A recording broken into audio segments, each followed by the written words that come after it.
Para nós, o importante nesta exposição é que a presença do Abdias representa a presença do seu povo. Então, a proposta do IPAfro é trazer para o Inhotim ideias e práticas, né, de trazer esse legado para não só o povo negro, mas todo o povo brasileiro, mas, sobretudo, de realizar atividades capazes de beneficiar a população negra, dar respostas às desigualdades tão grandes que a gente testemunha.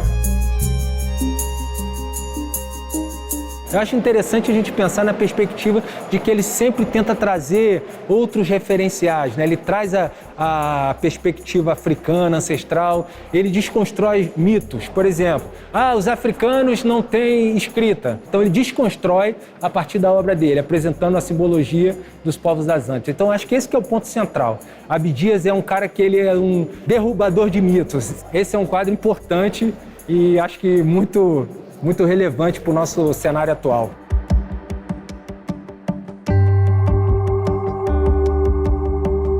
O projeto Museu de Arte Negra nasce muito organicamente do teatro, né? Teatro Experimental do Negro. Mas o Teatro Experimental do Negro era um projeto coletivo. Organizou, em 1950, o Congresso do Negro Brasileiro. Esse congresso discutiu uma tese chamada Estética da Negritude e chegou à conclusão de uma resolução pela necessidade da criação de um museu de arte negra. O Teatro Experimental do Negro assume esse projeto, realiza um concurso sobre o tema do Cristo Negro em 1955, quando o Rio de Janeiro recebe o mundo católico todo no Congresso Eucarístico Mundial. Então era um escândalo na época. Vai dialogando com artistas de todas as matizes, de todas as identidades, sobre o que é a arte moderna, o que é o modernismo, né? E como essa arte moderna do Ocidente nasce de uma confluência do olhar vanguardista europeu com a estética africana que chega na Europa a partir do saque colonial da África, visto como peças primitivas, que mostram uma mentalidade primitiva, essa coisa toda, mas o impacto da estética fica na evolução de movimentos como o expressionismo, como o cubismo, enfim, várias correntes dessa arte moderna europeia bebem nessa fonte estética que, ironicamente ou não, né, nunca é reconhecida como uma fonte de cultura erudita. Então, a outra frente que o projeto Museu de Arte Negra persegue é a valorização do artista negro perante as classificações, assim como arte primitiva, arte naif, arte ingênua, esse tipo de classificação, folclore, né, que sempre é colocado para o artista negro.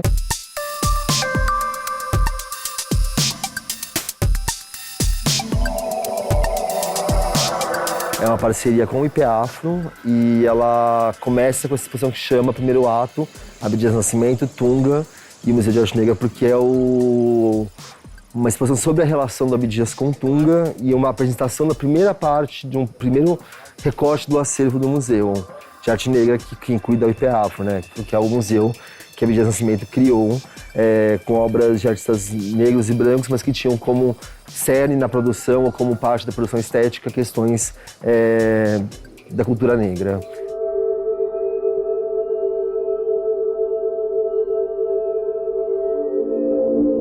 Um dos temas que nós temos em comum, né, entre o Tunga e o Abdias, né, esse diálogo estético e temático, é a figura da serpente, como uma forma de mostrar a eternidade de um ciclo de progresso.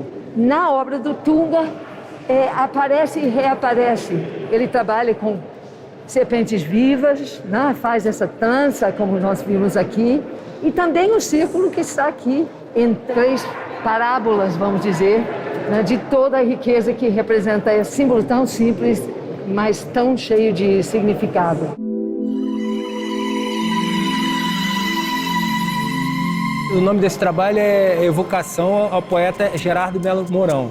O Gerardo Melo Mourão é o pai do Tunga. E eles, com jovens, na década de 30, Abdias e Gerardo se aproximam. E dessa aproximação eles formam um grupo de poetas chamado Santa Irmandade Orquídea. Essa amizade é uma amizade que perdura pela vida inteira de ambos. E Tunga, quando nasce, tem alguém, né, amigo do pai, que é o Abdias. Então Tunga começa a relacionar a vida dele artística, os primeiros traços do Tunga, estão diretamente ligados a uma relação íntima e o Abdias está ali vendo. Tanto é que quando a gente vai no acervo do IPEAFRO, tem uma matéria do jornal Correio da Manhã, no qual tem uma reportagem com uma foto do Tunga com 15 anos de idade. O jornal faz até uma brincadeira, erra o nome dele, escreve ele de Dunga.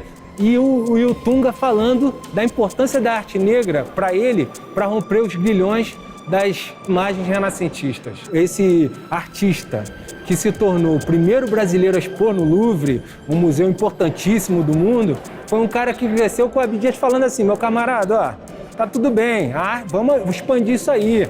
A arte é muito mais do que uma coisa conceitual, vamos pensar amplo. Então acho que essa relação ela é muito importante e a exposição ela traz isso.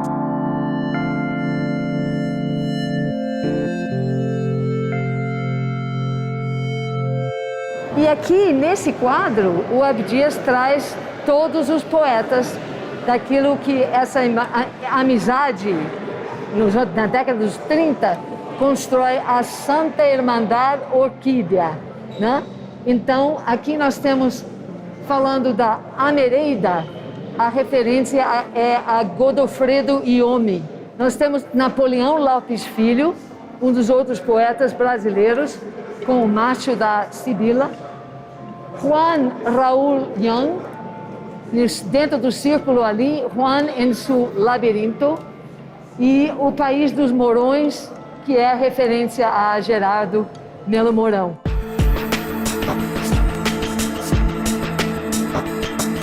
No exterior, quando está no exílio, Abdias desenvolve a própria produção artística e também continua a interlocução com artistas negros e recebe mais doações para a coleção.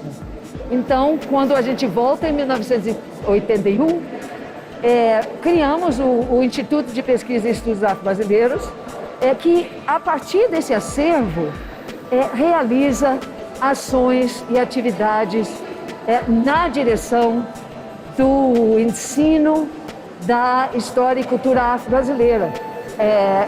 Realizamos o Fórum Educação Afirmativa Sankofa e as exposições fazem parte desse trabalho.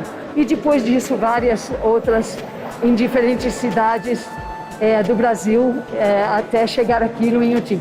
É importante chegar aqui no Inhotim porque a gente chega numa instituição muito importante dentro do sistema da arte, né? Que a gente sabe que é absolutamente hegemônico, né? Mas a gente chega numa condição de igualdade, de construção igualitária, de modo que a gente transforme essa Galeria Mata aqui, nos próximos 2 anos, um quilombo no qual o povo negro e a população negra esteja alinhada, engajada e seja protagonista desse espaço.